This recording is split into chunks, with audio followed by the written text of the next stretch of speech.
Well, upstate New York has played a major role in many high-profile sporting events over the years, and 36 years ago, Albany, New York became the center of the cycling world. Liz Bishop here now with more in tonight's Rewind. Liz. Yeah, this is quite a story, JT. As a sport, cycling really has never reached the level of popular acceptance in this country that it has in Europe. But in 1989, the push was on to bring it to prominence with a first-of-its-kind long-distance race that promised to give the Tour de France a run for its money. And that's my Rewind tonight. You can certainly picture him exiting a private plane, but chances are you would not in your wildest dreams have pictured Donald Trump riding a bicycle. Yet on May 5th, 1989, the first American cycling event with real cachet not only bore his name, the Tour de Trump, and a $250,000 prize, but the 10-day, 837-mile journey through the Northeast kicked off from downtown Albany. We'd love to see this be the equivalent of the Tour de France, and if it is, we'll be very, very happy. And I think over a period of time, that's going to happen. Riders from all over the world converged on the city. Motel rooms turned into temporary bike garages as they got ready for the big race. Cycling is so big in Europe. It's very exciting to have the start of the largest bike race in the U.S. in Albany this year. The air was electric for the kickoff.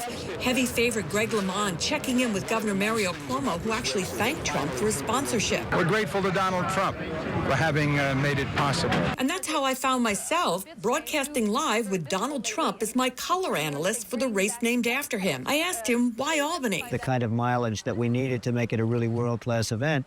And because of the great feeling that I have for New York and New York State, I thought that Albany would be a great place to start. While Trump may not have been president in 1989, he was still a recognizable figure, best-selling author and business tycoon, with his name liberally sprinkled over New York real estate.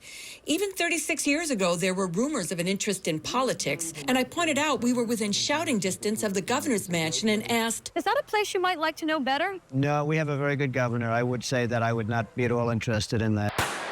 And with that, they were off. The cyclists, a blur as they whizzed by on a beautiful night for a bike ride, with local fans lining the route. The 114 competitors flew through the plaza, down Madison Avenue, across Eagle Street, zooming past the governor's mansion, and then into Lincoln Park at speeds of more than 30 miles an hour. I ran out of film, and I never would have been able to capture them on film. They went by so fast. Over the next 10 days, they would head south from Albany through the Big Apple onto New Jersey, Pennsylvania, Maryland, and Virginia, before crossing the finish line in Atlantic City.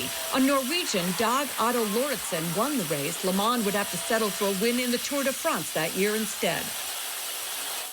Well, the race itself lasted 2 years as the Tour de Trump, although only the first one was held in Albany. Then financial issues within the Trump business network ended the relationship. It was eventually adopted by the DuPont company and lasted another 5 years before DuPont put the brakes on it for good.